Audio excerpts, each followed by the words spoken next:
안녕하세요, 동아리 여러분.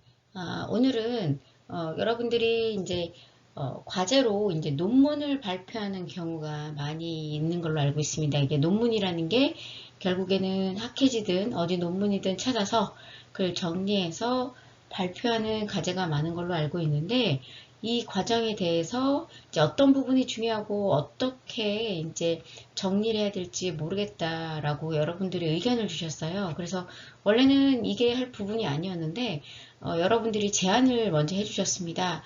과제할 때 논문 정리 및 어떻게 발표하고 어떻게 무엇이 중요한지를 잘 모르겠다라고 의견을 주셔서 동아리 활동에 이 부분을 좀 넣어주셨으면 하는 그 의견이 있어가지고 제가 이번에 이제 추가 자료로 만들게 되었습니다. 그래서 여러분들이 NRG 동아리 활동을 하면서 내가 이제 지금 2학년들은 3학년 때 좀 도움이 더 많이 되실 것 같고, 지금 3학년들은 나는 이제 너무 늦어서 안 되나 하실 것 같지만 다시 4학년 때 과제로 논문이 발표가 많습니다. 물론 이제 교수님마다 이제 특징이 다르긴 하지만 그래도 4학년 때도 하시기 때문에 아예 모르고 시작하는 학생들보다는 도움이 좀 많이 되시지 않을까 싶습니다. 물론 3학년 때 하셨던 분들은 4학년 때 또 해보니까 괜찮아 하실 수 있지만 이 내용을 지금 듣고 하시는 분과 이제 본인이 이제 경험으로 터득해서 하시는 분하고는 분명히 차이가 있을 것이라고 생각이 듭니다. 그래서 2학년 여러분께는 이제 3학년을 대비한 이제 활동이 될 거고요. 3학년 분들은 기존 활동을 조금 이제 좀 체계적으로 이해한다는 거고, 그 다음에 4학년 때 조금 더 잘 하기 위한 활동이라고 생각하시면 될 것 같습니다. 그래서 제가 과제시 논문 정리 및 발표를 어떻게 하고 어떻게 요약을 하면 좋겠다라고 이제 여러분께 강의를 하도록 하겠습니다. 대신 이 부분을 굉장히 외워야 된다거나 하지 마시고요. 편안하게 강의를 들어주셨으면 감사하겠습니다. 이 활동이, 이 부분이 여러분들께 이제 실제로 과제를 할 때 혹은 여러분들이 학년을 올라가는 과정에서 가장 많은 도움이 되지 않을까 싶기도 합니다. 자, 여러분들 이제 강의를 시작하도록 하겠습니다. 자, 이제 첫 번째 슬라이드로 제가 학과 과제 발표 시 논문 정리 지침이라고 했습니다. 제가 이걸 이제 슬라이드를 만들면서 굉장히 고민을 좀 많이 했습니다. 왜냐면 제가 지금 말한 것이 이제 여러분들께 설명할 부분이 절대적 기준이 아니라는 걸 꼭 기억하셔야 되고요. 또 과목별로 혹은 또 교수님별로 중요하다고 생각하는 가치나 기준이 많이 다를 수 있기 때문에 제가 어떤 게 딱 맞다라고 말할 수가 없습니다. 그러나 기본적으로 이런 부분은 여러분들이 알고 넘어가면 조금 도움이 되지 않을까 해서 여러분들께 말씀드리겠습니다. 우선은 제가 어떻게 하는지 여러분들께 간단히 이제 하나씩 이제 짚으면서 넘어가도록 하겠습니다. 자, 이제 논문 정리 지침에 대해서 절대적인 건 아니지만 하나씩 본다면 먼저 과목마다 제시하는 기준점이 많이 다르겠습니다.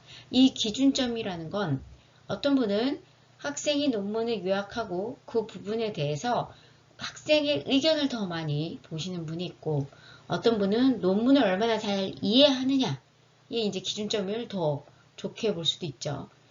어쨌든 논문을 이해하고 그거에 대해서 본인이 의견이 들어가는 건 모두 다 거의 공통일 것 같습니다. 다만 어디에 중점을 둬서 가중치가 붙느냐는 교수님마다 과목마다 좀 다를 수 있다는 걸 미리 말씀드리겠습니다. 그러므로 제가 지금 말씀드리는 부분은 정답이 있다고 할 수는 없다는 뜻이겠죠. 그러나 여러분들이 이 강의를 듣고 나면 적어도 내가 이 부분은 알고 넘어가야겠다. 이 부분은 이렇게 정리를 해야겠다 하면 더 좋을 것 같습니다. 자, 이제 논문 정리를 제가 이제 지침을 만들게 되면서 첫 번째로 했던 게 물론 논문을 선택하는 기준이라든지 이 논문을 선택하게 된 뭐 필요성이라든지 그 부분은 당연하지만 먼저 여러분들께 말씀드리고 싶은 건 본인의 수준에 맞는 논문을 좀 선택하셨으면 좋겠습니다. 그런데 3학년이든 2학년이든 간에 간호연구 방법론을 아직 수강하지 않은 상태 또 간호 연구 방법론을 수강했다고 해서 내가 내 수준에 맞는 논문을 선택할 수 있다고 보시면 안 됩니다. 근데 이제 본인의 수준에 맞는 논문 선택이라는 건 무슨 뜻이냐? 자, 여러분들이 이왕이면 논문을 선택할 때는 좋은 학회지 걸 선택하는 게 좋습니다. 좋은 학회지라는 것은 이렇게 좀 뭐 SCI라든지 SSCI라든지 뭐 스쿱스라든지 이런 논문들이 조금 더 수준이 높고, 그 다음에 한국 논문으로는 KCI 이렇게 되겠죠. 그런데 너무 수준 높은 걸 선택하다 보면 아무래도 통계 영어도 조금 더 어렵고요. 통계 방법론도 굉장히 다양하고 복잡한 경우가 꽤 많습니다. 물론 수준이 높기 때문에 그 절차에 대해서 정확하게 알 수는 있습니다. 그러나 너무 어렵게 돼 있을 경우 여러분들이 전혀 이해를 못하고 논문을 발표하게 되는 경우가 굉장히 많습니다. 그렇기 때문에 자신의 논문의 수준은 몰라도 내가 논문을 봤는데 도저히 이해가 안 간다. 그런 논문은 여러 번 반복했지만 도저히 안 된다 하는 논문은 잠시 접어두고 자기 수준에 맞는 논문을 선택하시는 게 더 올바를 수 있습니다. 다만 여러분들이 과목에서 제시하는 수준이라든지 혹은 기준에 따라서 선택을 해야겠죠. 근데 이제 실습 과목에서 이제 논문을 선택하게 될 경우 아무래도 그 실습 교과목과 관련된 과제를 많이 논문을 선택하게 되거든요. 그때 선택할 때도 이왕이면 수준에 맞는 논문 선택하는 게 좋지만 만일에 내가 이게 관심 있는 논문이다. 그러면 그 관심 있는 논문에 대해서는 정확히 이해하는 것이 가장 중요할 것 같습니다. 이해한다는 건 내가 그 논문을 다 해석할 수 있다라고 생각하시면 안 됩니다. 그건 오해예요. 여러분들은 아직 그 논문을 다 해석할 만한, 솔직히 말씀드려서 능력은 아직은 미흡해요. 미흡하기 때문에 그 논문을 정확히 이해한다는 게 다 이걸 해석해서 내가 정답을 안다라는 개념으로 이해하시면 안 됩니다. 무슨 뜻이냐? 논문을 여러분들이 선택한 논문을 많이 읽고 많이 접하고 또 여러 번 반복해서 읽었을 때 적어도 필요성이라든지 연구 목적이라든지 연구 논이라든지 연구 방법론에 대해서 이해를 했으면 그래도 많이 이해하는 것 같고, 적어도 이 논문을 가지고 내가 어떤 의견이 딱 머릿속에 떠오르면서 내가 이거를 임상에 어떻게 적용했으면 좋겠다 라는 정도가 이제 이해가 된다면 가장 좋지 않을까 생각이 됩니다. 그리고 제가 여러분들한테 이 슬라이드를 만들게 되면서 몇몇 교과목 교수님들께 여쭤봤습니다. 어떻게 논문, 특히 실습 교과목에서 논문을 발표하실 때 중점을 두시는지 여쭤봤을 때 다들 비슷하게 얘기하신 분이 요거였습니다. 논문의 요약이 중요하기보다는 적용의 문제이며 본인의 의견을 얼마나 잘 말할 수 있으며 그 다음에 임상에 어떻게 적용을 잘 하느냐, 어떤 문제를 적용했으면 좋겠느냐, 이런 거를 파악하는 것이 중요하다고 많이 말씀하셨습니다. 즉 요약은 논문을 보시면 맨 처음에 앱스트랙트라고 해서 초록이 나오거든요. 그 초록을 보면 웬만한 요약은 다 있습니다. 그렇기 때문에 요약이 중요하기보다는, 즉 요약을 해서 줄줄줄줄 읽는 걸 말하는 걸 아니에요. 어떻게 그 논문 읽고 내가 어떻게 이해했고 그걸 어떻게 내가 어떤 의견이 있으며 그걸 어떻게 적용하느냐가 가장 중요한 문제라고 많이 말씀을 해주셨습니다. 즉 5분이 굉장히 중요하다고 볼 수 있겠죠. 그 다음에 통고 용어 등이 좀 나와요. 뭐 예를 들면 t-테스트, 아노바, 뭐 피어슨 테스트, 뭐 리그레이션 테스트, 뭐 이런 식으로 통계 용어라는 게 나와요. 뭐 크롬바 알파라든지. 그런데 여러분들이 그런 용어에 대해서 전혀 공부를 하지 않고 발표할 때가 있어요. 그럼 2학년들은 궁금하겠죠. 저는 아직 연구를 배우지 않았는데 통고 영어를 어떻게 다 이해하냐. 물론 3학년들도 다 모릅니다. 그러니까 뭐 여러분들이 통계학 자료를 보시든 아니면 인터넷을 찾아보시든 해서 그 용어를 읽는 방법, 적어도 영어 발음을 읽는 방법 정도는 알고 있어야 된답니다. 무슨 뜻이냐면 t-테스트가 뭔지 모르고 아노바가 뭔지 모르고 그 다음에 스피어맨 테스트 뭐 아니면은 리그레이션 테스트라는 용어를 몰라도 무슨 뜻인지 몰라도 적어도 읽을 줄은 알아야 된다는 거예요. 예. 그래서 이거는 교과목마다 교수님 좀 다르긴 했어요. 저 같은 경우는 크게 중요하게 여기진 않았지만 이 통계 용어에서 정확하게 읽지 않고 학생들이 딱 발표를 했을 때 노력을 안 한 듯한 느낌이 든다라고 하시는 교수님들도 있으셨어요. 그렇기 때문에 통계 용어를 좀 정확하게 읽는 것도 필요할 것 같습니다. 그 다음에 보통은 과목별로 형식을 주어지지 않고 자유로운 형식이 많이 있습니다. 그러면 형식이 주어진다면 형식에 맞춰서 하시면 되고요. 형식이 없다면 정확한 틀이 있는 경우가 아니기 때문에 내가 어떤 내용은 정확하게 넣어야 된다, 꼭 삽입을 해야 된다 정도는 아시면 좋을 것 같습니다. 그래서 이런 부분에 대해서 여러분들께 말씀드리도록 하겠습니다. 자, 결론은 뭐냐면 과목별로 상이하다. 또 교수님별로도 상이하다라는 겁니다.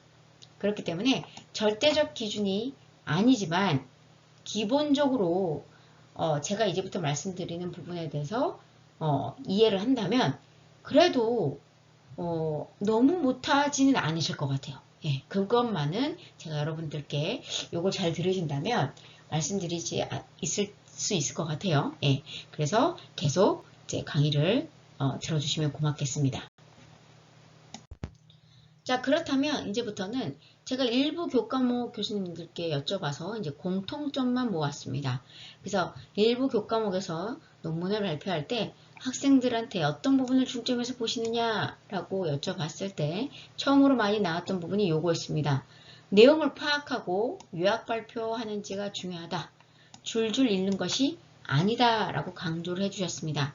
즉, 내용을 이 학생이 얼마나 파악하고 있고 그 다음에 그 요약을 정말 필요한 부분만 어떻게 잘 요약을 했느냐. 예. 근데 이 요약을 할 때 줄줄 읽지 않고요. 보통 어떤 학생들은 나름 요약을 서론, 본론, 결론 이런 식으로 나눠서 하는 학생들도 있어요.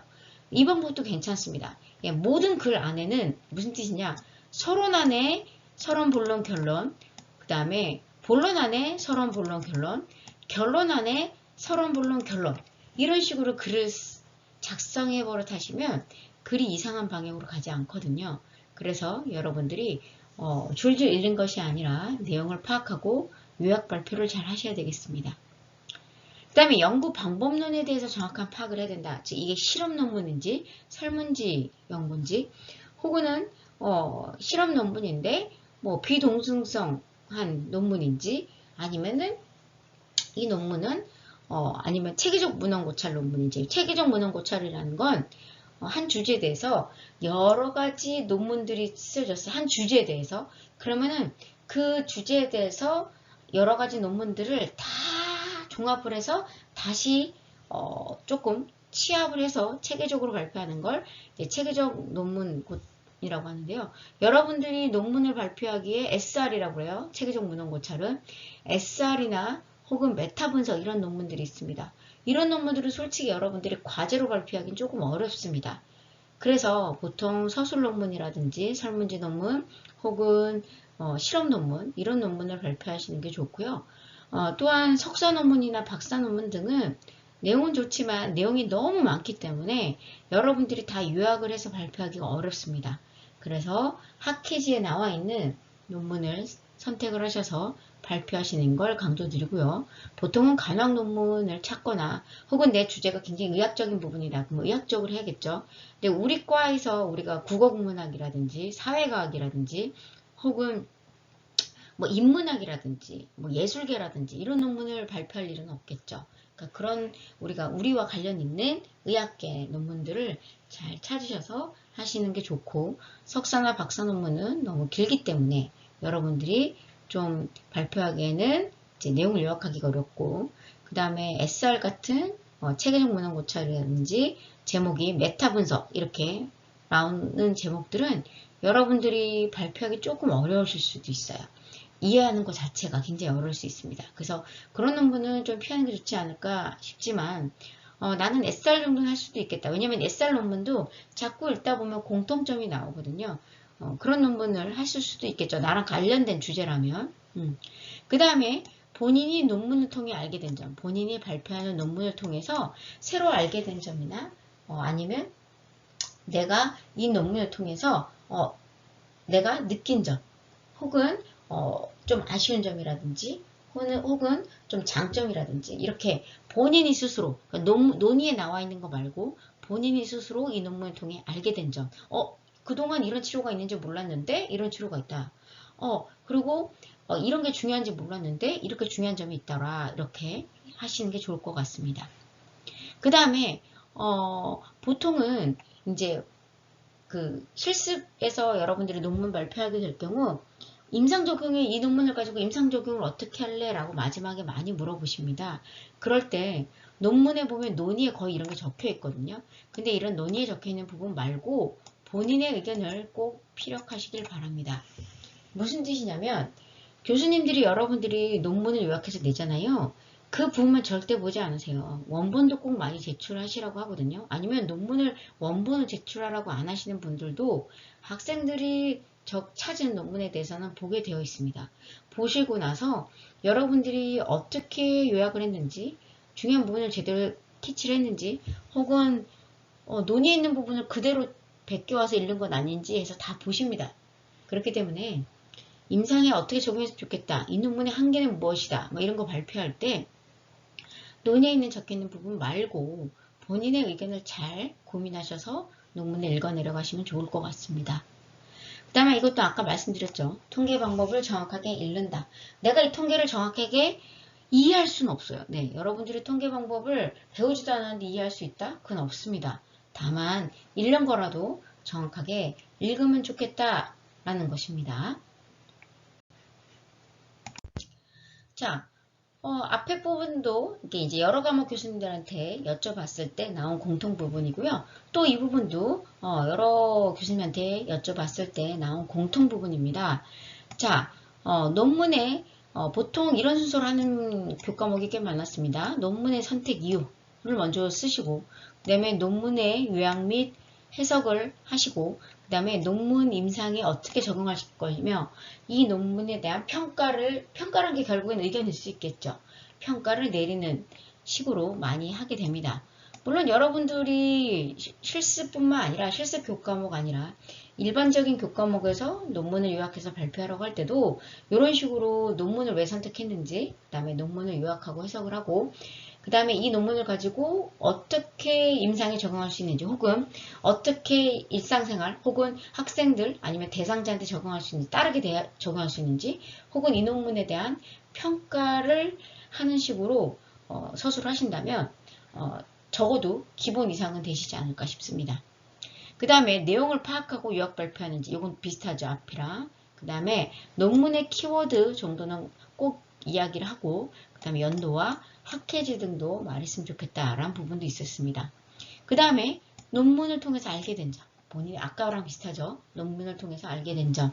본인의 의견. 그래서 이런 게 새로 왔다든지 저런 게 새로 왔다든지 그 다음에 임상적용 발표 시 논문에 논의에 적혀있는 부분 말고 본인의 의견 이것도 앞에 부분하고 똑같죠. 예, 대체적으로 교과목이나 교수자님들이 보는 거는 물론 아주 자세한 거는 좀 차이가 있을 수 있지만 큰 형태의 숲은 비슷하다고 보시면 돼요. 그 숲에서 이제 안에 나무가 조금씩 차이가 있을 뿐이지 큰 숲은 비슷하다고 보시면 됩니다. 또 필요성을 굉장히 길게 하는 학생들이 있습니다. 필요성은 결국에는 이 논문을 왜 쓰게 됐는지 그 저자에 대한 필요성이기 때문에 여러분들의 필요성이 중요한 거지 이 논문의 필요성이 그렇게 중요한 건 아니거든요. 그래서 딱 중요한 부분만 그냥 짧게 하시면 되고 그 다음에 연구의 목적이나 연구 설계, 대상자 기준, 연구의 도구의 의미에 대해서도 발표를 좀 잘해줬으면 좋겠다. 라는 부분이 있었습니다. 연구의 목적은 길게 할 필요도 없어요. 이 연구의 목적은 다 적혀 있거든요. 그런 목적에 대해서 간단하게 줄줄줄 읽는 게 아니라 여러 가지 줄이 있다면 이 연구의 목적은 무엇을 보기 위한 목적입니다. 이렇게 하시면 되고 연구 설계 같은 경우 다 읽을 필요도 없이 실험 논문입니다. 혹은 뭐 서술적 조사 연구입니다. 혹은 비동등성 무슨 유사 실험 연구입니다. 이런 식으로 즉 실험 연구냐 서술 연구냐 아니면 체계적 문헌 고찰 논문이냐 아니면 질적 논문이냐 이런 게 이제 궁금한 거거든요. 그런 걸 간단히 말씀하시면 됩니다. 대상자 기준도 굉장히 길게 말할 필요도 없고요. 진짜 중요한 부분만 간단하게 하시고 실험 논문이나 조사 논문 같은 경우 대상자가 총 몇 명이었는지 예. 대조군 몇 명, 실험군 몇 명, 그 다음에 설문조사 같은 연구 같은 경우는 총 몇 명이었는지 이런 거 중요한 거고요. 또한 연구 도구 같은 건 여러분들이 연구 도구 다 읽으려고 하시는데 도구 다 읽을 필요 없고 신뢰도도 막 굉장히 중요하게 여러분들이 발표하시는데 어차피 학회제 실릴 정도의 논문이라면 연구 도구의 신뢰도가 0.7 이상은 돼야 보통은 다 실어요. 그렇기 때문에 연구의 도구의 신뢰도라기보단 무엇은 무엇으로 측정했고 이거는 점수가 높아야 높다고 생각한다라든지 이건 점수가 낮아야 높다고 생각한다든지 이런 부분을 조금 그냥 간단하게 짚고 가시는 게 더 중요합니다. 그 다음에 실험 논문의 경우는 실험을 어떻게 했는지 즉 뭐 하루에 3번 측정했는데 뭐 그거를 하루에 3번 측정했는데 그게 몇 시 몇 분에 측정했는지 무슨 도구 갖고 측정했는지 아니면은 중재 논문을 했다 그러면 그 중재 논문의 커리큘럼이 있어요. 그 커리큘럼 같은 경우는 그냥 간단하게 즉 뭐 5단계로 나누어서 적용을 했다든지 뭐 2단계로 나눠 적용했다든지 혹은 연구 설문지를 보통 하루에 한 게 아니고 태어난 날, 태어나고 3일 뒤, 뭐 일주일 뒤 측정했다든지 이렇게 간단하게 이야기하셔도 됩니다. 그러니까 실험 논문 같은 경우는 실험을 어떻게 했는지 그 중재 부분이 되게 중요한 거거든요. 그러니까 그런 부분을 또 근데 그런 부분이 대체로 길어요. 그러니까 그 긴 거를 다 하려고 하지 마시고 어떻게 줄여서 해야 되는지 줄이다 보면 여러분들이 처음에는 막 적게 되거든요. 시간이 없으면. 그런데 이제 어느 정도 자꾸 읽다 보면 이 부분은 좀 빼도 되겠구나 하면서 간단하게 요약이 되실 거예요. 그 다음에 연구의 결과는 간단히 무슨 뜻이냐 연구 결과를 여러분들이 어차피 표를 아직은 다 읽을 줄 모르기 때문에 논문의 저자가 해석을 다 해놨어요. 유의하든지 유의하지 않다든지 그러면 뭐 만일에 연구 저자가 가설을 한 5개 해놨다. 그럼 그 5개 대해서 1번은 뭐 유의하지 않습니다. 2번은 유의합니다. 3번은 유의하지 않습니다. 이렇게 다 발표하지 마시고 연구 가설에서 뭐 불안과 우울증과 뭐 만족도는 유의하지 않게 나왔지만 그 체력적인 거, 뭐 기능적인 능력은 향상이 되었습니다. 유의했습니다. 뭐 이런 식으로 간단하게 하고 다른 게 유의하지 않았던 이유는 이 저자는 무엇이라고 하였고 다른 거는 유의하게 나왔던 이유는 무엇이라고 저자는 이야기했습니다. 뭐 이런 식으로 간단하게 얘기하시면 됩니다. 그 다음에 중요한 건 이런 거겠죠. 논문의 의미. 임상 적용 시 어떻게 임상에 적용할 것인가. 자, 이 논문이 가지는 큰 의미가 굉장히 뭐 신생아 주관자실에서는 이런 논문을 쓰기가 어려울 것 같은데 이런 논문을 썼다는 거에서 굉장히 의의가 있을 것 같고 저자도 그렇게 이야기했습니다. 그렇지만 제가 여러 가지 논문을 찾아보았을 때 이런 논문이 많지 않았기 때문에 굉장히 의미가 깊었고 또 미술가를 대상으로 했다는 게 뭐 굉장히 좋은 의미였습니다. 라든지 그 다음에 이걸 임상에 적용한다면 나중에 이제 제가 간호사가 되었을 때 그 병동에 들어갔을 때 한번 이 논문을 가지고 이러한 근거, 에비던스를 가지고 한번 논문을 쓴다든지 아니면은 원래 있던 중재 방법, 원래 있던 거에서 내가 이렇게 방법을 바꿔본다든지 한번 이런 거를 진짜로 실험을 논문을 여러분들이 봤는데 실제로 좋았어요. 그러면 내가 그 병동에 나중에 가게 되면 진짜로 이렇게 산모든 아기든 뭐 환자를 대상으로 교육을 해보겠다. 이 논문을 근거로 이렇게 뭐 중재 방법을 만들어서 아니면 책자를 만들어서 이런 식으로 조금 발표하시면 좋을 것 같습니다. 자, 그렇다 보니까 제가 얘기했어요. 교수님마다 다르고 교과목마다 다르고 정확하게 어떤 부분을 더 정확하게 가산점을 주느냐 이건 교수님마다 다 다르다고 말씀드렸습니다. 그쵸? 그렇지만 그래도 어떻게 정리하면 더 좋다라고 정리하자면 한마디로 한다면 우선 정확한 요약을 해야 된다. 정확한 요약을 해야 된다. 즉 논문에 대해서 줄줄줄 읽는 게 아니라 정확한 요약을 해야 되고 그리고 논문에 대해서 정확한 이해를 하고 파악을 하고 있어야 된다. 또한 논문을 통해서 본인이 알게 된 점에 대해서 정확하게 발표를 해야 되고 그 다음에 임상에 어떻게 적용할 것이며 본인의 의견과 이 논문에 대한 평가가 반드시 들어가야 됩니다. 적어도 요 4가지가 들어가야 적어도 여러분들이 논문을 좀 체계적으로 잘 정리했고 잘 발표했구나 이런 생각이 들 것 같습니다. 네, 그렇기 때문에 여러분들이 요 네 가지는 좀 기억하시면 좋겠고 그 다음에 이 앞에 당연히 따라가는 부분 있겠죠. 어떤 부분이 따라가느냐, 여긴 이 논문의 선택 이유, 이 논문을 선택한 이유가 당연히 나오겠고 그 다음에 쭉쭉쭉 가면 이제 다른 것도 중간중간 들어가겠죠. 그러니까 보통은 논문 선택한 이유, 이 논문 선택한 이유 들어가겠고 정확한 요약을 하셔야 되고 논문의 정확한 이해하고 파악이 필요하고 논문을 통해 본인이 알게 된 점, 그 다음에 이 논문이 임상에 적용하게 된다면 어떻게 적용했으면 좋겠고 나의 의견은 어떻고 그러므로 이 논문에 대한 나의 평가는 어떻다. 예, 그런 부분은 꼭 들어가야 될 것 같습니다. 그럼 이제부터 그 선배들의 논문 과제를 한번 예시로 보여드리겠습니다. 잘한 케이스를 보여드리는 것도 아니고 못한 케이스를 보여드리는 것도 아닙니다. 왜냐하면 제가 가지고 있는 자료 선에서 보여드리는 거고요. 뭐 이렇게 정리하는 학생도 있고 저렇게 정리하는 학생도 있고 굉장히 다양합니다. 너무너무 다양하기 때문에 다양한 예시를 보여드리는 거고 이게 절대적이 아니라는 걸 다시 한번 말씀드립니다. 그 교과목 교수님들이 보통 이제 폼을 주시는 교수님이 있으면 그 폼대로 하시면 되고요. 폼을 주어지지 않는 교수님이라면 여러분들이 이 예시 중 혹은 뭐 여러분들이 또 다른 데서 자료를 구하게 된다면 그런 예시에서 보완을 하시고 참조를 하시고 해서 하시면 되실 것 같습니다. 자, 이거는 이제 예시 1번인데요. 형태를 여러 가지로 보여드리느라 예시 1, 뭐 예시 2 뭐 이렇게 했습니다.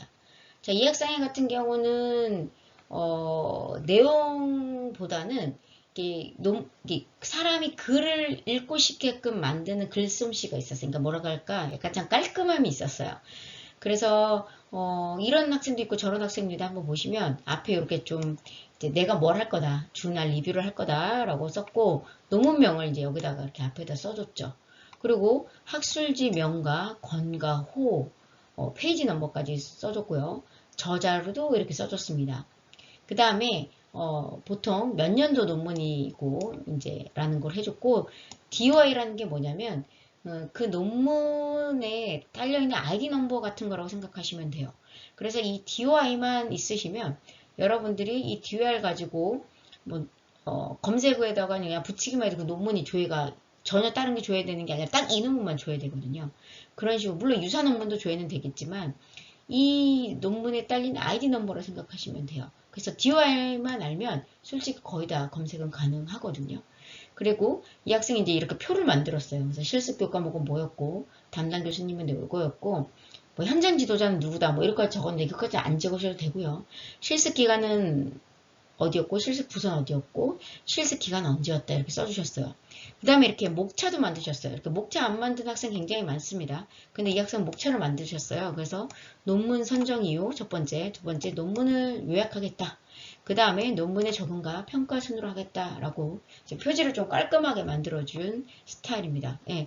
이 학생 같은 경우는 앞에 이렇게 다 적었기 때문에 제가 이제 좋았죠. 예, 보기가 좋았죠. 그리고 발표하실 때도 이 학생도 딱 발표하기도 좋았어요. 주어날에 대해서 보고하겠습니다 하면서 논문명은 뭐였고 학술지명은 뭐였습니다. 그리고 저자는 누구였으며 이거 저자 다 말할 필요는 없어요. 그냥 신영 이외에 2명이었고 2018년 논문이었습니다. 뭐 DOI 발표하실 필요는 없고요. 그 다음에 저는 이런 목차로 했습니다. 뭐 이런 식으로 하니까 발표할 때도 좀 편했고 보기에도 좀 편하긴 했습니다. 자, 이제 여러분 선배분들이 한번 작성하신 걸 제가 갖고 왔는데요. 자, 이 학생은 이제 논문의 선정 이유 이렇게 작성하셨죠. 우선은 글을 보시면 글이 굉장히 복잡해 보이진 않습니다. 예, 그리고 중요한 부분은 이렇게 줄도 치셔가지고 굉장히 좀 잘 보이죠. 이런 것도 여러분들이 하나의 약간 방법일 수 있어요. 이렇게 글만 쭉 쓰는 것보다 중요한 부분에 뭐 색깔을 입힌다든지 중요한 부분에 글씨를 좀 두껍게 한다든지 좀 중요한 부분에 이렇게 좀 줄을 친다든지 그런 것도 여러분들이 하나의 약간 팁입니다. 그래서 내가 논문 선정한 이유가 실습을 해봤더니 이런 게 많이 보게 되었고 그러다 보니 논문을 찾게 되었고 그래서 이 논문을 선정하게 됐다 라고 적어주시면 좋겠죠. 발표도 그렇게 하셨습니다. 그 다음에 두 번째는 연구 요약을 할 건데 첫 번째 연구의 필요성에 대해서 발표를 하겠다. 근데 실제로 논문을 보시면 논문의 필요성은 보통 한쪽에서 한쪽 반 정도로 꽤 깁니다. 근데 그걸 다 얘기하실 필요는 없거든요. 그래서 이 학생은 나름 간단하게 정리를 잘 하셨고 여기서 내가 뭘 꼭 발표했다. 즉 이 논문은 뭐가 필요했고 저자가 뭐가 필요하다고 했고 그래서 무엇을 보고자 이 논문을 연구하게 되었다. 뭘 보고자 이 저자는 이 연구를 썼다. 라고만 하셔도 됩니다. 이렇게 필요성 간단하게 작성하시고 발표도 그렇게 하시면 됩니다. 그 다음에 연구 목적 당연히 발표하셔야죠. 네, 연구 목적은 최종 이걸 쫙 읽는 게 아니라 NICU에 입원한 미숙아를 대상으로 임파워먼트 프로그램을 해서 어머니의 스트레스, 불안, 우울, 양육 자신감의 효과를 검증하고 하는 것이다 라고 하시면 됩니다. 연구 가설도 있다 그러면 실험군은 뭐뭐에 비해 대조군에 비해서 무엇가 높을 것이다. 실험군은 대조군에 비해서 무엇이 높을 것이다. 이렇게 쫙 있어요. 그걸 다 읽을 필요가 없고 실험군은 대조군에 비해서 불안,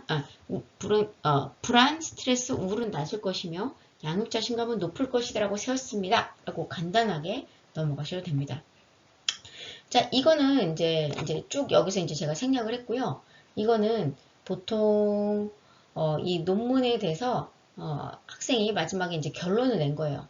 이 연구에서는 뭐뭐뭐가 효과가 없다고 했고 불안의 효과가 없다고 했고 이 논문에서는 뭐가 필요하다고 제언했다라고 이제 결론을 이 학생은 나름 서론본론 결론을 해서 결론을 했거든요. 그러니까 이제 여기까지는 본인 생각은 아니겠죠. 그냥 논문에 있는 내용입니다. 그 다음에 이제 세 번째 논문의 적용과 평가를 했습니다. 논문의 적용과 평가를 해서 나름 이 프로그램을 실제로 제공해야 되고 스트레스를 관리해야 되고 그 다음에 불안을 완화하는 효과가 없었는데 어떤 측면에서도 평가할 필요가 있다라고 일반에서 프로그램 미숙아 측면에서 평가할 필요가 있다 이렇게 하셨는데 이거는 저한테도 지적을 받았었는데 실제로 논문에서도 나온 내용이었어요. 논의에서도 똑같이 베끼면 안 되죠, 그죠? 본인의 생각이 있어야죠. 요 부분과 요 부분은 논문에도 나왔던 내용이었거든요. 그러니까 논문에 나온 내용으로 하지 말고 이렇게 그러니까 예를 든다면 논문에 이렇게 논의하였다. 근데 제가 생각하기에는 무엇이다 라고 본인의 생각이 조금 더 중요하겠죠. 예, 이렇게 가족을 참으실 게 중요하다. 이것도 논문에 나왔던 얘기였거든요. 그러니까 본인의 이야기, 본인이 생각한 의견, 본인의 논문의 적용과 평가를 하시는 게 중요한 거예요. 여기가 어떻게 보면 논문의 꽃인데 여러분들의 우리가 교수자들이 보고자 하는 부분인데 논의에 있는 부분을 그대로 넣으시면 안 되는 거예요. 자, 이거는 두 번째 학생 예인데요. 보면 문헌 검색 절차에 대해서 이 학생은 이렇게 썼어요. 예. 물론 발표할 때 앞장에는 아까 그렇게 돼 있습니다. 논문 제목도 있고 실습 교과목도 있고 그 다음에 실습 기간도 써 있고 다 있습니다. 그러고 나서 이제 뒷장을 처음에 넘어갔더니 이렇게 문헌 검색을 본인은 어떻게 했다. 라고 했습니다. 근데 문헌 검색을 했던 절차를 쓰면서 보통 이 학생은 내가 이 논문을 택하게 된 이유를 썼거든요. 그럼 이왕이면 문헌 검색 절차 및 논문을 선택한 이유 이런 식으로 좀 써주면 좋겠죠. 그리고 이 논문을 선택한 이유에 대해서는 조금 더 구체적으로 써주는 것도 좋습니다. 그 다음 두 번째 연구 요약해가지고 연구의 필요성에 대해서 이렇게 좀 했는데 어떻게 보면 좀 깁니다. 조금 이거보다 짧아도 되고요. 그 다음에 이제 중요 부분에 대해서 생각하시는 게 좋을 것 같습니다. 그 다음에 연구의 목적도 이렇게 쓰셨는데 이거는 연구 목적은 이 논문에 있는 부분 그대로 베끼었어요. 이렇게 하는 것보다 조금 줄여서 핵심 부분만 쓰시는 게 좋을 것 같고요. 이 학생이 좀 특이한 게 뭐였냐면 이게 실험 논문이었는데 각 논문에 대한 가설이 있었거든요. 그래서 그 가설이 이 밑에 가설이 쭉쭉 나왔었어요. 그럼 가설이 나왔으면 이 가설과 결론을 같이 넣었어요. 연구 결과를. 그러니까 한눈에 보긴 좋았습니다. 네. 그러니까 가설을 쓰고, 그러니까 연구 목적의 가설을 쓰고 결과를 쓰는 게 아니라 먼저 가설이랑 이걸 다 한 다음에요. 이제 끝에 연구의 결과 해놓고선 가설을 딱 써놓고선 이 결과, 가설 써놓고선 결과, 가설을 써놓고서는 결과 이렇게 하니까 논문을 한눈에 보는 것처럼 좀 빠르긴 했어요. 예, 좀 눈이 복잡하지도 않고 좀 깔끔해는 보였습니다. 그리고 연구 결과가 한눈에 들어왔고, 그래서 이건 여러분들이 뭐 각자 취향이긴 한데 줄줄줄줄 쓰는 것보다는 좀 괜찮았던 것 같습니다. 그 다음에 추가 논의해서 본인 건 아니고요. 이거는 이제 그 논문에 나왔던 논의를 그대로 작성한 부분이고, 그 뒤에 가면 이제 본인 의견이 좀 있긴 했었습니다. 앞에 거 같은 경우는 논문에 대한 논의도 좀 적었고, 적응과 평가를 하긴 했지만 좀 짧았었어요. 첫 번째 거보다는. 근데 첫 번째 학생도 논문에 적응과 평가를 했지만 본인 의견보다는 논문에 나온 논의를 많이 썼고요. 두 번째 학생도 그랬었거든요. 근데 이제 예시 3번도 그래서 또 한번 보여드리겠습니다. 자, 예시 3번은 나도 주날 리뷰 보고서를 할 건데 이렇게 칸을 만드셨어요. 그러니까 이 학생의 레포트의 장점은 한눈에 들어오고 보기 좋았다. 그러다 보니까 읽을 때 왜냐면 보세요. 이렇게 중요 부분에 좀 빨간색을 해놓는다든지 이 학생이 중요하다고 생각한 거죠. 저는 뭐 그렇게 중요하다고 생각은 안 했지만 이 학생이 중요하다고 생각한 거죠. 그런 거를 했고 이 학생이 잘한 거는 줄줄줄줄 읽는 것보단 연구 대상자 같은 경우도 줄줄줄 읽는 것보다는 이런 식으로 표를 만들어 가지고 굉장히 보는 사람으로 하여금 읽고 싶게 좀 만들었죠. 이런 것도 어떻게 보면 팁이에요. 여러분들 똑같이 열심히 하시는 분들 다 열심히 해요. 다 열심히 하는데 내가 어떻게 서술하고 어떻게 표현하고 어떻게 작성을 하느냐에 따라서 한눈에 들어오고 들어오지 않고가 있을 수 있어요. 네. 그래서 그런 부분도 좀 중요할 것 같습니다. 자, 이 학생은 이제 첫 번째 문헌 검색 절차라고 했는데 문헌 검색 절차가 결국에는 이 학생은 이제 문헌 검색 절차 및 논문 선정 이유 이렇게 하면 좋겠죠. 왜냐면 논문 선정하게 되었다 이렇게 나왔잖아요. 그래서 문헌 검색 절차 및 논문 선정 이유 이렇게 하시면 더 좋을 것 같습니다. 제목은. 그래서 이렇게 논문을 찾게 된 이유. 그래서 어떻게 논문 검색을 하게 됐다 했고 중간에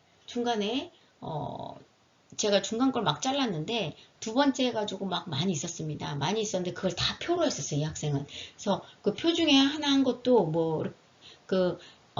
학생이 연구 대상자 기준, 제외 기준, 그 다음에 연구 설계, 연구 목적 이런 것도 표로 딱 만들어갖고 보기 좋게 했습니다. 근데 연구 결과도 이렇게 보기 좋게 해놨어요. 총 연구 대상자는 42명이었다. 근데 일반자 특성의 연령과 근무 경력과 결혼 여부는 이런 거였다. 예. 결과가 솔직히 이거 중요하지 않거든요. 중요하지 않은데 이걸 다 읽는 학생들이 있어요. 근데 이거는 이 학생은 이걸 읽진 않았어요. 그냥 표로 보시면 좋을 것 같습니다 하고 넘겼어요. 근데 이건 중요하지 않거든요. 근데 표로 봐도 충분히 읽히잖아요. 예, 그래서 좀 간단하게 하셨고 소음 관련 특성도 이게 소음이 중요한 논문이었거든요. 그래서 소음 관련 특성도 이렇게 좀 정리했죠. 그래서 소음과 관련된 이제 가설과 관련된 지지되었느냐 지지되지 않느냐도 이렇게 빨간색으로 해서 지지된 건 뭐 빨간색으로 한다든지 좀 중요한 거는 좀 이렇게 했죠. 그 다음에 세 번째 임상 현장 적용해가지고 이 학생 같은 경우는 그 논의에 본 논문에 이 저자가 쓴 논의도 있지만 학생의 의견을 좀 많이 적으려고 노력했어요. 예, 많이 노력했고, 그 다음에, 이런 식으로 예를 들어, 본인의 예를 들어, 뭐 이렇게 했고, 그 다음에, 자기가 봤을 때 이런 게 좀 필요하다고 생각했다. 실제로 이 학생은 제가 원논문도 봤고, 학생이 적은 이거 적용도 봤는데, 논의에 들은 부분은 발로만 그냥 간단하게 발표하셨어요. 무슨 뜻이냐? 그 기존의 논문에서 발표한 논의는 간단하게 발표하고 본인이 생각한 이 논문에 대한 임상 적용과 평가를 좀 더 많이 여기다가 서술을 하셨고 많이 어필을 했어요. 예, 그래서 그런 부분도 좋았습니다. 그래서 이 학생 같은 경우도 이렇게 논문명, 학술지명, 저자, 그 다음에 연도, 이렇게 DY 이렇게 했었죠. 예, 그래서 이런 식으로 몇 년도 논문인 것도 중요합니다. 보통은 교수님들이 5년 이내 논문을 많이 검색해서 오라고 합니다. 근데 이제 대상자에 따라서 5년 이내 논문이 굉장히 적을 수도 있고, 혹은 내가 원하는 주제가 5년 이내 논문이 없다면 10년까지 찾아가는 경우도 있어요.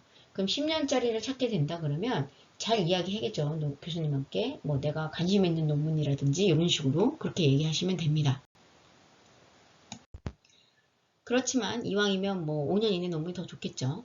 그 다음에 이건 예시 네 번째인데요. 이 학생 같은 경우는 이렇게 이제 또 다르게 전혀 형태가 다르죠. 이렇게 전체 칸을 해가지고 했고 깔끔하긴 합니다. 이렇게 제출일도까지 쓰였고 그 다음에 논문명이나 뭐 이 학생은 이렇게 키워드까지 이렇게 키워드까지 했습니다. 그래서 저는 개인적으로 키워드는 좀 있어야 된다고 생각하는 주의입니다. 왜냐면 이 논문의 키워드만 봐도 얘가 뭘 얘기하는 거구나 라고 이제 느낌이 오거든요. 그 다음에 논문 선정 이유라고 정확하게 쓰셨죠. 그 다음에 논문 요약을 해서 뭐 2-1-1 해서 연구의 필요성 뭐 이런 식으로 깔끔하게 정리를 하셨고요. 그 다음에 연구 결과에 대해서는 솔직히 다 읽어도 의미가 없거든요. 근데 본인이 가장 이제 소음 빈도가 높았던 거, 이게 소음과 관련된 거였거든요. 소음 빈도가 높았던 거, 그 다음에 근무 시간대가 높았던 거, 이 연구 주제가 결국에는 미숙아가 경험하는 소음 수준 및 빈도거든요. 그럼 소음 수준이 어느 때 가장 높았고, 빈도수가 높은 게 어떤 거였고, 그 다음에 소음 수준의 소음 원인이 뭐였고, 그 다음에 평균 소음 빈도가 뭐였다만 이렇게 딱 제시해 주셨어요. 왜냐면 연구 결과는 결국에 이거였거든요. 뭐 이렇게만 하고 본인이 설명을 좀 더 많이 하긴 했죠. 왜냐면 이렇게만 보면 너무 간단하니까. 요거보다 조금 길게는 발표하셨고 요거보다 조금 더 길게는 정리하셨습니다. 제가 이제 줄여서 가져온 거고. 그 다음에 결론으로 해서 보통 연구 결과에 대해서 이 학생은 거기 이제 논문에 나온 대로 그대로 적었고요. 그 다음에 이제 연구의 임상 조건과 평가를 해서 본인의 의견을 넣었습니다. 그러니까 내가 어디에 중점을 두느냐, 결론에 두느냐, 결과에 두느냐가 좀 있는데요. 여러분들도 이제 그 부분에 대해서는 좀 고민을 해야 돼요. 연구 결과가 너무 복잡하다 싶으면 정확하게 추려서 얘기하는 게 좋고요. 그리고 차라리 결론에 조금 힘을 실어주는 게 낫죠. 왜냐면 연구 결과는 여러분들이 모를 수 있으니까. 그렇다고 연구 결과를 너무 확 줄일 수는 없으니까요. 근데 이걸 보시면 제가 이 학생을 칭찬했던 이유는 임상 현장 정리에 대해서 본인이 이걸 정리를 했어요. 물론 이 내용 안에는 논문에서 나온 내용도 있습니다. 논문에서 내용 있지만 임상 현장 적용은 나름 번호로 붙여서 1, 2, 3, 4, 5, 6, 5까지 해가지고 나름 이제 본인의 의견도 쓰면서 논문의 내용도 넣었어요. 그래서 만일에 이제 논문 내용만 넣었으면 제가 좀 뭐라 하려고 했는데 본인의 의견도 넣으면서 본인은 또 이렇게 발표를 하면서 본인은 이 중에서 자기가 진짜로 병원에 간다면 뭐 3번 중에서 3, 4번 중에서 적어도 나는 뭐는 조심하겠다. 뭐는 가장 실천할 수 있겠다. 적어도 이건 한번 해보겠다. 라고 저한테 얘기했습니다. 뭐 인큐베이터 작동 관련 소음이 가장 심했기 때문에 인큐베이터를 끌 때는 좀 최대한 소리가 나지 않게 하고 혹은 의자 같은 걸 끌 때도 최대한 들어서 이동을 한다든지 이런 식으로 자기 의견을 굉장히 저한테 피력을 했습니다. 그래서 그 부분에 대해서 제가 좀 칭찬을 했던 부분이었거든요. 그래서 여러분들도 이렇게 하시면 조금 좋을 것 같습니다. 중요한 건 이 학생이 이게 눈에 들어왔던 이유는 깔끔하게 정리를 했지만 논의에 있는 내용과 동시에 본인의 의견을 적었고요. 또 본인의 의견을 잘 정리해서 발표한과 동시에 나는 실제로 무엇을 실천할 수 있을 것 같다라고까지 이야기했던 부분이었습니다. 자, 이거는 이제 예시 5번인데요. 이 학생도 이제 앞에 이렇게 적어주시고, 그 다음에 논문 선정 이유도 하시고, 연구 요약 이렇게 했습니다. 물론 논문 적용과 평가도 뒤에 보면 있습니다. 제가 넣진 않았지만, 근데 여러분들이 보기 어떠세요? 앞에 있는 논문들하고. 형식은 똑같은데, 뭔가 쫙 눈에 확 들어오는 느낌이 없으시죠? 예, 저도 그랬습니다. 학생이 발표를 하시는데, 우선 정리가 좀 안 됐고, 왜냐면 본인도 이걸 발표하니까 질질질 읽게 되는 거예요. 왜 이렇게 정리를 해왔으니까 질질질 읽게 되는 거죠. 그래서 본인이 중요한 부분에 색깔을 좀 쳐놨다든지 줄을 쳐놨거나 하면 그 부분을 좀 읽는다든지 하는 게 있어야 되는데 이걸 쭉 읽으니까 내용이 한눈에 들어오지도 않았고요. 뭘 중요하다고 하는지도 잘 몰랐습니다. 그리고 이런 용어를 읽을 때도 정확하게 잘 읽지를 못했고 보통 여러분들이 이렇게 쓰면 적어도 이게 뭔지는 알고 있으셔야 돼요. 플레임이라든지 아니면 뭘 뜻하는지. 그래서 제가 이걸 물어봤을 때도 잘 대답을 좀 못했었거든요. 그래서 여러분들이 보통 여러분들이 잘 이해를 하고 발표를 하셔야 돼요. 적어도 용어에 대해서는. 네. 그래서 이런 방법 이렇게 작성하신 부분도 있다. 근데 이제 여러분들이 여러 가지 케이스를 봤으니까 거기서 나는 어떤 부분을 좀 강조해서 작성하고 난 이 부분을 빼먹지 않아야겠다라고 생각하면 되겠죠. 그래서 제가 논문을 통째로 하나 가져왔습니다. 여러분, 이건 제가 절대적인 방법이 아니라고 다시 한번 말씀드립니다. 그래서 여러분들께 좀 이렇게 하면 적어도 이 내용은 좀 들어갔으면 좋겠다라고 했으면 좋겠어서 제가 가져왔습니다. 우선은 논문 제목 당연히 들어가셔야 되고 이제 저자는 다 안 쓰셔도 솔직히 상관없습니다. 뭐 김영배 오인이라든지 뭐 이런 식으로 적어주셔도 되고요. 그 다음에 뭐 DOI는 적으셔도 되고 안 적으셔도 되고 그 다음에 몇 년 전 논문이다. 그 다음에 학회진 뭐다. 이게 학회지 플레임이죠. 그런 걸 넣어주셔도 되고 당연히 제목 적어주셔야 되겠죠. 영어든 뭐 한국어든 상관없고요. 그 다음에 저는 개인적으로 키워드는 좀 적어주셨으면 하는 게 있습니다. 그래서 키워드는 뭐뭐뭐뭐였습니다. 그래서 이 논문의 즉 주요한 요인은 뭐 신생아 중환자실에서 캥거루를 케어하는 것에 대한 실태 조사이며 이거에 대한 이제 주요 키워드는 뭐 캥거루 케어, 신생아 중환자실, 간호행위 지식이었습니다. 즉 간호행위와 지식에 대해서 살펴보고자 합니다. 뭐 이런 식으로 넘어가면 되겠죠. 그 다음에 이제 서론에 가면 연구의 필요성이 나오는데 연구의 필요성은 보통 앞에 부분은 거의 다 뭐냐면 현 시점에 대해서 나와요. 즉 미숙아의 현황이라든지 미숙아의 정의라든지 혹은 캥거루 케어의 정의라든지 캥거루 케어의 현황이라든지 이런 현황 문제에 대해서 나온 게 거의 다 첫 번째 문장에서 한 두세 번째 문장까지입니다. 그래서 이거는 여러분들이 논문의 필요성 설정하실 때 뭐 이 부분을 적으셔도 되고 안 적어도 되지만 여기는 결국엔 현황 정도다. 현황이다. 그 다음에 여기 좀 잘 안 보이시겠지만 그 다음에 이제 캥거루 케어에 대한 현황이 나왔고 그 다음에 보통 현황 나오고요. 그 다음 나오는 게 뭐냐면 그럼 지금까지 이루어진 연구는 뭐가 있느냐. 즉 미숙아를 위해서 캥거루 케어나 이런 거가 지금까지 이루어진 연구들을 미숙아들을 위한 연구는 어떤 것들이 있나. 그런데 거기서 무엇이 부족하다. 그래서 나는 무엇을 연구하려고 하고 그게 왜 중요하냐가 보통 이렇게 나와요. 그러니까 가장 중요한 부분은 어느 부분이겠어요? 뒤쪽 부분이겠죠. 그래서 최종 무엇을 보고자 한다라는 게 뒤에 부분에 나옵니다.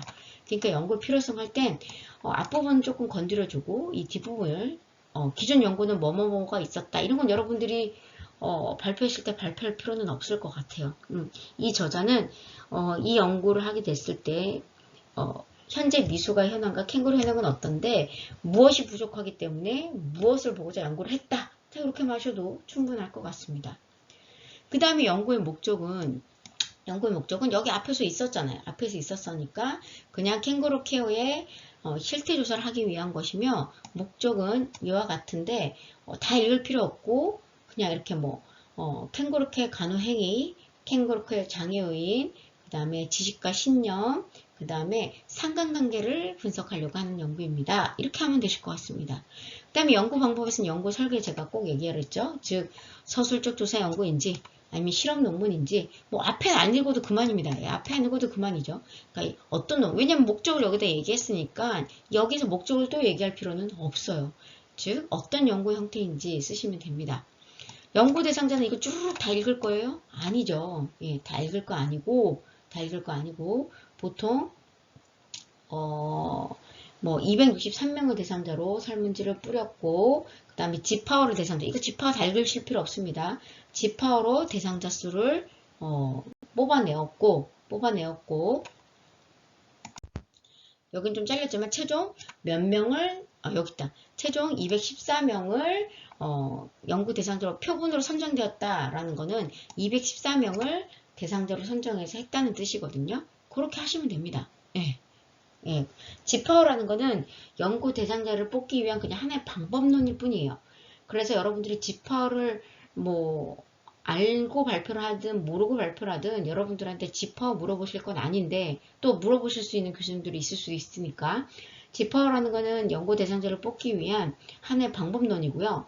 그래서 거기서 나온 대상자 수를 뽑아내서 객관성을 유지하려고 한다고 보시면 됩니다.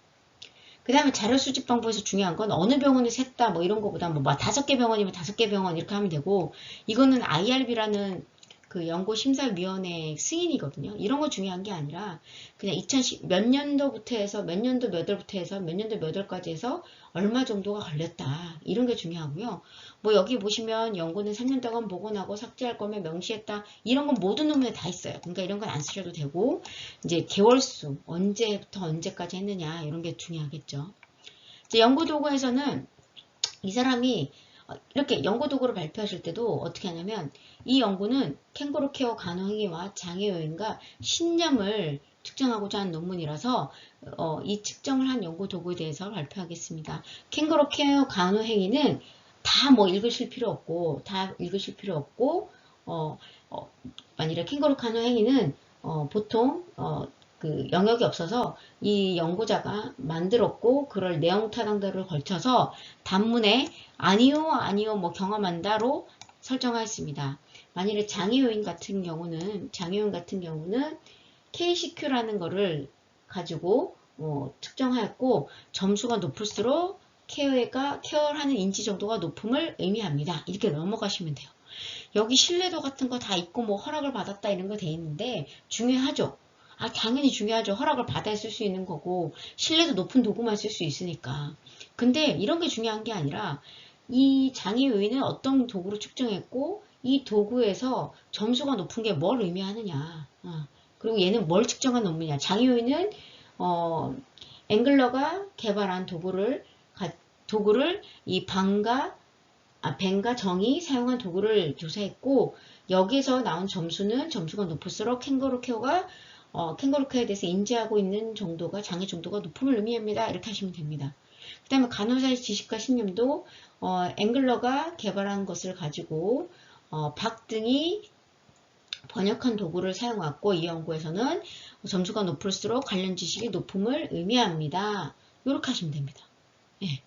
자료 분석 방법은 저는 솔직히 자료 분석 방법은 중요하게 생각 안 해요. 왜냐면 자료 분석 방법을 여러분들이 이해하고 저한테 발표하는 게 아니고 그냥 읽는 거거든요. 그래서 저는 중요하게 생각 안 하는데 제가 몇몇 교수님한테 여쭤봤더니 그 교수님들은 이걸 학생들이 어떻게 읽는지가 좀 궁금하다고 하시더라고요. 그래서 여러분들이 간단하게 하시면 돼요. 보통은 다 빈도, 뭐 백분율, 평균과 표준분절 다 보거든요. 그러니까 뭐 대상자에 대해서는 빈도, 백분율, 평균과 표준분절을 보았고 그 다음에 차이 분석은 빈도, 백분율, 평균, 표준분절 보았습니다. 그 다음에 일반적 특성에 따른 장애, 지식, 신념 점수는 T테스트, 아노바, 셰페를 하였고요. 그 다음에 상관관계는 피어슨으로 하였습니다. 이렇게 하시면 돼요. 뭐 다 쓰실 필요 없어요. 다 쓰실 필요 없고 그러면 교수자님은 평균과 표준편차 이런 걸 했고 셰페를 했고 T테스트랑 아노바를 했고 피어슨을 했구나. 이렇게 그냥 넘어갑니다. 그 다음에 이제 연구 결과에서는 보통은 일반적인 특성이 가장 먼저 나와요. 일반적인 특성이란 건 나이가 몇 살이고 뭐 학력은 어떻게 되고 그 다음에 뭐 예를 들면 성별은 어떻게 되고 종교가 있냐 없냐 뭐 이런 거거든요. 그래서 일반적인 특성은 솔직히 그렇게 중요한 게 아닙니다. 근데 만일에 내가 미숙아를 대상자로 했는데 미숙아가 뭐 25주가 더 많았고 아니면은 내가 미숙아의 보호자 대상으로 했더니 보호자 대상 중에 엄마가 더 많았다. 주양육자가. 혹은 주양육자가 엄마가 많을 줄 알았더니 아빠가 많다. 굉장히 특이한 점이죠. 예, 그런 거는 뭐 한 번씩 짚고 넘어가셔도 됩니다. 그 다음에 이제 캥거루 케어 간호행위와 캥거루 케어 장애 요인 같은 거 있잖아요.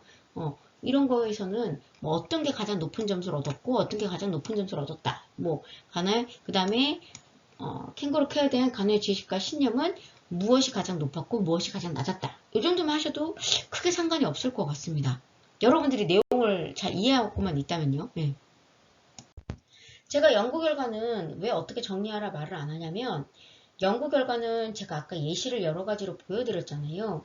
그래서 그 표로 요약을 하시는 분들도 있고 가설에다가 답을 달아서 하시는 분들도 있고 그 다음에 아니면 줄줄줄 쓰시는 분들도 있고 간략하게 요약하시는 분들도 있고 그 간략하게 요약했다. 만일에 가설을 쓰고 그 다음에 그러니까 예를 들면 가설을 쓰고 그 다음에 거기 그 가설이 유의했는지 유의하지 않는지를 쓰고 왜 유의하지 않는지 이 논문에서 주장한 바를 이렇게 쓰는 학생도 있어요. 굉장히 오히려 그게 좋죠. 왜냐면 결과에 대해서 썼고 그러니까 가설에 대해서 썼고 그 가설의 결과에서 첫 번째 가설을 쓰고 가설이 없다면은 그 결과에 대해서 쓰고 그 결과가 유의하지 않았다면 논의에서 이 저자가 발표한 논의에서 이 결과가 유의하지 않은 거에 대한 이유를 이 저자는 보통 쓰거든요. 그 이유를 여기다 같이 쓰는 거죠. 그래서 저자는 이렇게 얘기했다. 그 다음에 이제 결론이나 적응과 평가에서 본인 의견을 쓰시면 되잖아요. 여러분들의 의견을. 예. 그래서 그렇게 정리하는 분들도 많기 때문에 제가 어떻게 정리가 맞다라고 설명드리기는 솔직히 좀 어려워요. 예. 어렵기 때문에 여러분들이 정리하는 방법은 아까 예시를 보여준 대로 하시면 좋을 것 같고 지금 말씀드린 것처럼 어떤 게 유효하다, 유효하지 않다, 점수는 뭐 했다 이렇게 쓰신 다음에 거기에 따른 이 저자에 대한 논의를 다 쓰시고 왜냐면 왜 유효하지 않았는지, 유효하지 않았는지, 뭐 유효했는지 이유가 다 달려요 여기에 논의에서 그걸 가져와서 이 결과랑 같이 논의를 해주신 다음에 최종 이 연구의 임상 적용 및 평가하면서 본인의 이 논문을 통해서 얻게 된 점이랑 임상에 어떻게 적용할 점이랑 그 다음에 이 논문에 대한 평가를 쓰시면 맞겠죠. 예. 그 다음에 이 결론 및 제언은 보통 뭐가 나오냐면 최종 이 논문에 대한 이 요약이 많이 나왔어요. 그러니까 여러분들이 연구 결과를 읽었는데 잘 이해가 안 간다. 그러면 초록을 보시거나 이 부분을 먼저 논의나 아니면 연구 결론 쪽을 읽어보시면 논문에 대한 결과가 아주 깔끔하게 정리가 되어 있거든요. 그러니까 내가 논문을 읽었는데 이 논문이 무슨 뜻을 의미하는지 도저히 모르겠다. 하시는 부분은 뒤에부터 읽고 연구 결과를 같이 이렇게 비교해가면서 한번 읽어보세요. 그러면 조금 읽히실 거예요. 표를 보는 건 여러분들한테 아직은 좀 어렵고 여러분들이 아무리 표를 보고 아무리 연구 결과를 읽어도 이해가 안 간다 하시는 분은 앱스트랙트나 아니면 논의나 연구 결과, 결론 및 제언 여기 끝에 부분 항상 이제 최종 결과 나오거든요. 그런 부분을 읽고 이해하시고 연구 결과를 읽으시면 조금 더 이해가 가지 않을까 싶습니다. 그 다음에 이제 논문들을 보시면 한 요 정도의 이 연구의 의의나 아니면은 단점, 제한점 이렇게 써져 있는 논문들도 있고 아니면 결론 및 제언에 이 연구의 의의나 제언 또는 단점, 제한점 이런 게 있을 수 있습니다. 이 논문 같은 경우는 여기에 제언을 넣었죠. 이 논문 같은 경우 여기에 제언을 넣었고요. 보통은 이제 끝에 넣는 경우도 있지만 중간에 넣는 경우도 이 논의의 끝에 넣는 경우도 꽤 많고요. 의의나 제한점 등은요. 그 다음에 제언 같은 경우는 이렇게 끝에 결론 및 제언에 많이 둡니다. 제언으로 되어 있으니까. 네. 그렇기 때문에 이 저자가 밝히는 이 논문의 의의와 제한점과 제언은 이렇지만 나는 이렇게 생각한다. 라고 여러분들이 발표하시면 더 좋겠죠. 논문을 하나 더 보겠습니다. 여러분들이 이제 또 헷갈릴 수, 여러 개 봐주면 여러분들, 저는 좀 여러 번 말해야 되니까 좀 힘들 수 있지만 여러분들은 좀 편할 수 있겠죠. 주요 논문을 제가 또 선택했다. 그러면 제목 쓰시고, 이제 저자, 신여기 외에 몇 명이 썼고, 그 다음에 뭐 몇 년도 논문이다. 2018년 논문이다. 학회지는 뭐였다. 이렇게 써주시고, 그 다음에 주요 키워드는 뭐였다. 해주시면 됩니다. 그리고 연구의 필요성이 나오죠. 연구의 필요성은 맨 앞에는 보통 현황이니까 제가 그렇게 중요한 게 아니라고 말씀드렸습니다.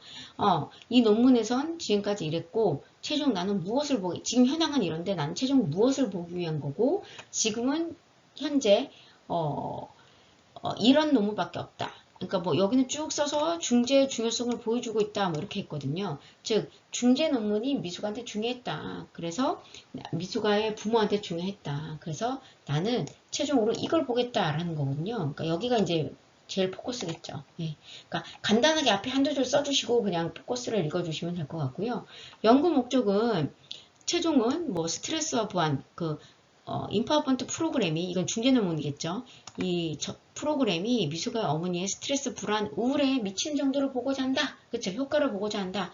그래서 가설은 다 읽지 마시고 인파워먼트 프로그램을 받은 실험군은 대조군에 비해서 스트레스, 그 다음에 뭐 우울, 그 다음에 또 뭐 있어요 여기에 불안이 낮을 것이고, 그 다음에 양육 자신감 높을 것이다 라고 그냥 넘어가시면 됩니다. 근데 연구 방법은 이건 앞에서 읽었잖아요. 목적 여기 앞에 읽었잖아요. 그러니까 읽을 필요 없고 그냥 비동등성 대조군 전후 시차 유사 실험 연구에다 하고 넘어가시면 됩니다. 근데 연구 대상 같은 경우 좀 중요한데 2016년 6월 20부터 10월 31일까지 연구 대상자는 요런 대상자를 뽑았다. 다 읽지 마시고 뭐 요런 부분만 딱 읽어주신다든지 아까 뭐 그렇게 하고 그 다음에 지퍼를 같이 동시에 해서 얻어서 최종 실험군 22명, 대조군 22명을 해서 탈락자 없이 총 44명을 했습니다. 이런 게 중요해요. 총 몇 명이 되게 중요한 거고요. 실험 논문 같은 경우는 실험군 몇 명, 대조군 몇 명을 설정했는데 몇 명이 탈락돼서 최종 몇 명이다. 이런 게 이제 중요합니다. 근데 이렇게 줄줄줄 읽으면 듣는 교수님들이 듣기 싫겠죠. 그러니까 뭐 예쁘게 표로 정리하신다든지 아니면 간단하게 정리하신다든지 뭐 동질성을 확보하기 위함이었다. 실험 연구에서는 동질성 확보하는 게 당연한 거예요, 여러분들. 그러니까 뭐 이런 걸 여러분들이 중요하다고 생각해서 읽으실 필요는 없습니다. 연구 도구는 뭐 이 사람처럼 이렇게 정리하셔도 되겠네요. 이렇게 연구 도구는 일반적 특성 열쇠 문항, 스트레스 20, 불안 20, 우울 20, 양육 자신감 14 문항으로 했고 그 스트레스는 누구 척도로 했고 몇 점수가 높을수록 뭘 의미한다. 이렇게만 끝내시면 되고 그 다음에 불안은 무슨 척도로 측정했고 점수가 높을수록 불안이 높은 걸 의미한다. 우울 척도는 무엇으로 측정했고 요 CSD라는 거 되게 유명하거든요. 이 연구 도구로 측정했고 점수가 높을수록 뭘 의미한다. 양육 자신감 척도는 무엇으로 측정했고 점수가 높을수록 양육 자신감이 높은 걸 의미한다. 이렇게 하면 되는 거죠. 그쵸? 자료 수집 방법은 제가 연도 같은 게 더 중요하다고 했습니다. 예, 연도 같은 게 중요하고 당연히 동의서 받고 비밀 보장 받고 간호부 허락 받고 다 했겠죠. 예, 그런 건 중요한 게 아닙니다. 네. 보통 실험 논문 같은 경우 특히 이렇게 학회제 실내 정도의 논문이라면 동의서 받고 IRB 하고 뭐 그 정보보호 개인정보보호 보호하고 이런 부분 안 적을 수 없어요. 그건 당연한 거예요. 당연한 거예요. 그런 부분을 여러분들이 중요하다고 생각해서 발표할 필요는 없고요. 실험 논문 같은 경우는 중요한 게 뭐냐면 대조군을 먼저 실험했느냐 실험군을 먼저 했느냐 대조군과 실험군을 같은 시기에 했느냐 따로 했느냐. 그래서 여기 보시면 대조군은 자료 수집이 끝나고 나서 2주 후 실험군의 자료 수집을 했다. 뭐 이런 식으로 돼 있잖아요. 예, 이런 부분은 이제 필요하고 하시고 사전 조사를 먼저 한 다음에 그 다음에 프로그램 적용한 다음에 사후 조사를 한 논문인 거죠. 그래서 인파워먼트 프로그램은 이 사람이 개발한 거거든요. 인파워먼트 프로그램은 없었는데 저자가 개발했습니다. 내용 타당 도등을 통해서 개발했고 인파워먼트 프로그램은 보통 여기가 몇 단계예요?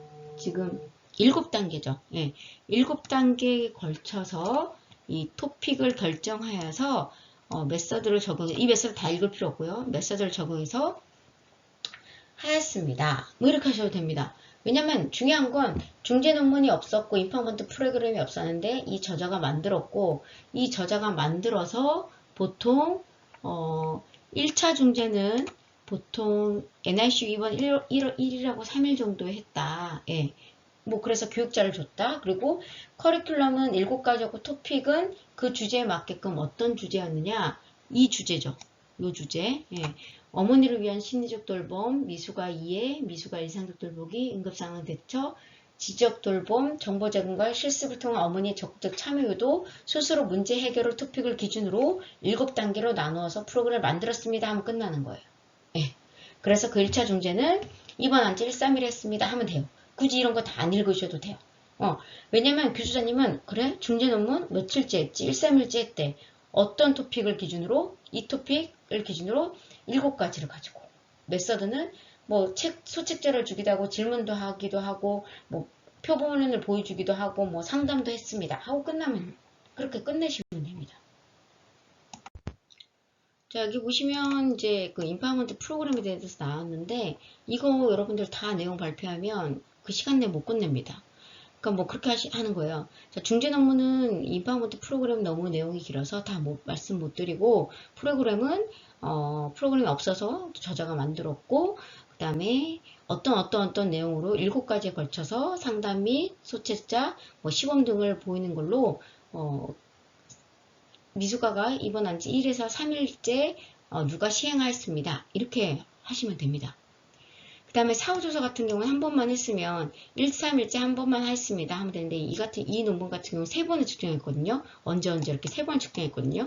이런 걸 발표하시는 게 중요한 거고, 자료 분석 방법은 솔직히 저는 중요하지 않지만 교수님들 중에 학생들이 공부를 해서 이걸 읽었는지 궁금해하시는 분들이 있잖아요. 그러면은 여러분들이 그냥 간단히 이걸 다 읽지 마시고 뭐 SPSS 윈도우 이렇게 읽어있는 거예요, 여러분들. SPSS 윈도우 21.0 프로그램으로 분석한 거거든요.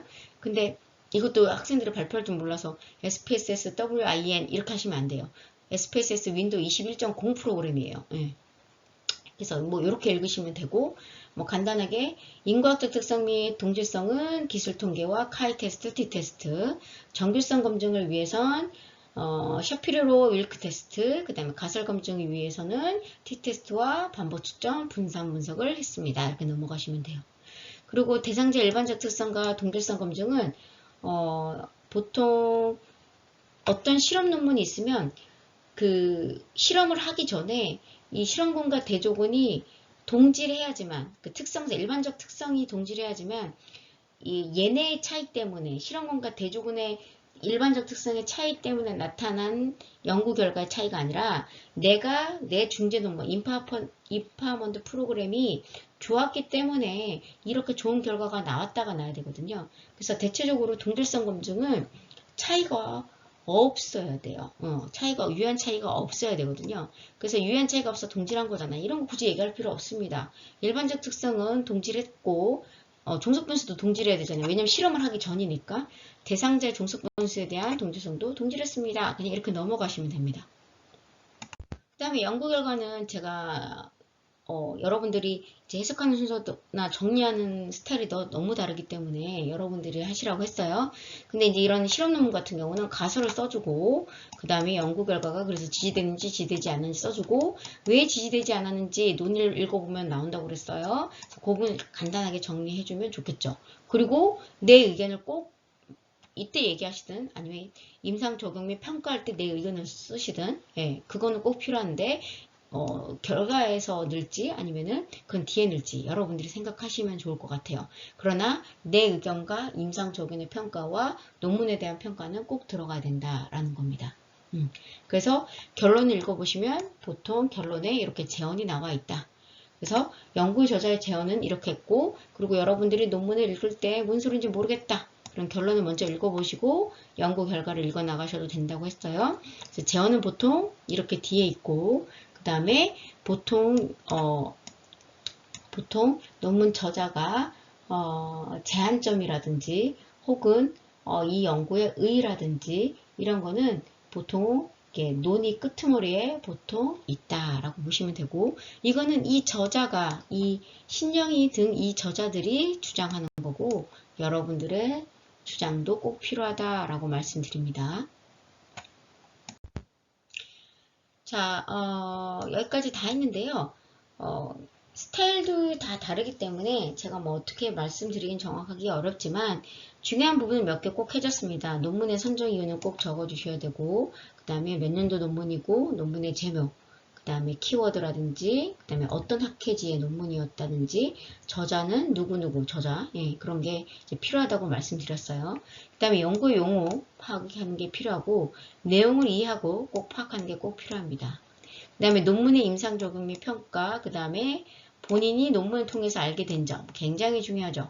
그 다음에 임상 적용 꼭 적으셔야 됩니다. 그 다음에 이왕이면 조금 체계적이면서 깔끔한 보고서가 여러분들도 예시를 보았을 때 훨씬 좋았죠. 그러니까 내가 줄줄줄 쓰느냐, 줄줄줄 쓰더라도 내가 좀 강조점을 둬서 내가 발표할 때도 그 강조점을 잘 보고 발표하면 발표가 훨씬 깔끔해 보이겠죠. 그런 것도 여러분의 하나의 굉장히 중요한 팁입니다.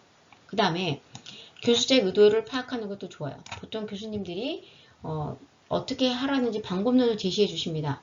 무슨 뜻이냐, 어떻게 해야 되는지 형식을 주시는 교수님도 있고요. 어떻게 해야 되는지 그냥 말로 하시는 분들도 있습니다.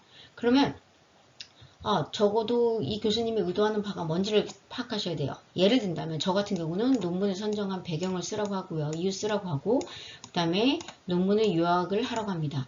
그 다음에 논문의 임상 적용 및 평가를 하라고 그러거든요. 그럼 중요한 건 얘보다는 얘인 거고요. 그 다음에 얘인 거예요. 여기서는 그걸 보겠죠. 잘 요약하고 논문에 대해서 이해를 하고 있는지 제가 볼 겁니다. 요약과 이해, 즉 줄줄 읽는지 안 읽는지. 그 다음에 논문의 필요성은 이 학생이 왜 이 논문을 선택했을까? 왜 5년짜리 또는 10년짜리 했을까? 왜 굳이 이 논문 선택했을까를 보겠죠. 중요한 건 이거죠. 그래서 이 논문을 통해서 학생이 알게 된 점이 뭐지? 어떻게 생각하는 거지? 그 다음에 학생이 이거를 나중에 임상에 가게 된다면 아니면 지금 임상이라면 어떻게 적용을 해보고 이 논문에 대해서 어떻게 평가를 내리고 있는 건지를 굉장히 꼼꼼하게 볼 것 같습니다. 네, 그래서 교수자의 의도를 파악하는 것도 중요하고요. 또 저는 개인적으로 이것도 중요하다고 봅니다. 여러분들이 레포트를 썼으면 그 레포트를 깔끔하게 보이면서 정리가 잘 되게 보이는 것도 중요하고 이거를 내가 발표할 때도 이렇게 좀 몇 개 쳐놓으면 발표하기도 편하겠죠. 네, 그래서 여러분들이 그리고 제가 아까 얘기했죠. 논문 교수님 중에 연구 용어 즉 통계 용어 같은 거 잘 읽는지 잘 보시는 분들도 있다고. 그러니까 여러분들이 연구 용어 같은 경우는 잘 보셔야 되고 만일에 내가 논문 발표했는데 거기에 뭐 CPF라든지 RDS라든지 모르는 용어가 나온다. 그럼 이걸 교수님이 자꾸 물어볼 수 있죠. RDS가 뭐예요? CPF 뭐예요? 이렇게 물어보면 내가 대답할 수 있어야 된다라는 겁니다. 예. 그래서 이렇게 발표를 하시면 적어도 기본 이상 훨씬 기본보다 도 훨씬 잘하게 보실 것 같아요. 예. 제가 그거는 조금 여러분들이 이렇게만 따라 주신다면 아마 굉장히 좋은 점수를 받지 않을까라고 조금 추측을 해봅니다. 예. 긴 시간 동안 들어주셔서 감사하고요. 이렇게 최종 결론은 이렇게 제가 적었습니다. 그렇지만 절대적이 아니라는 걸 꼭 다시 한번 말씀드리겠습니다. 여러분들이 참고 자료로 잘 활용하셔서 2학년들은 지금 또 논문 발표하게 되면 지금 또 3학년 때 하게 되면 3, 4학년 때 많이 하시게 돼요. 3, 4학년 때 도움이 되셨으면 좋겠고요. 지금 하고 계신 3학년들은 지금 현재 또 4학년 때 또 나중에 여러분들 임상 나가시면 임상에서도 신규 선생님들 많이 시키거든요. 신규가 됐을 때도 좀 체계적으로 잘 배워왔구나. 도대체 이 학생은 어떻게 배웠길래 이렇게 잘하나 생각했더니 동아리가 그랬어. 그럼 더 좋겠죠. 예. 그렇게 여러분들이 많이 도움이 되었으면 좋겠습니다. 네, 긴 시간 동안 고생하셨고요. 다음에 또 뵙도록 하겠습니다. 감사합니다.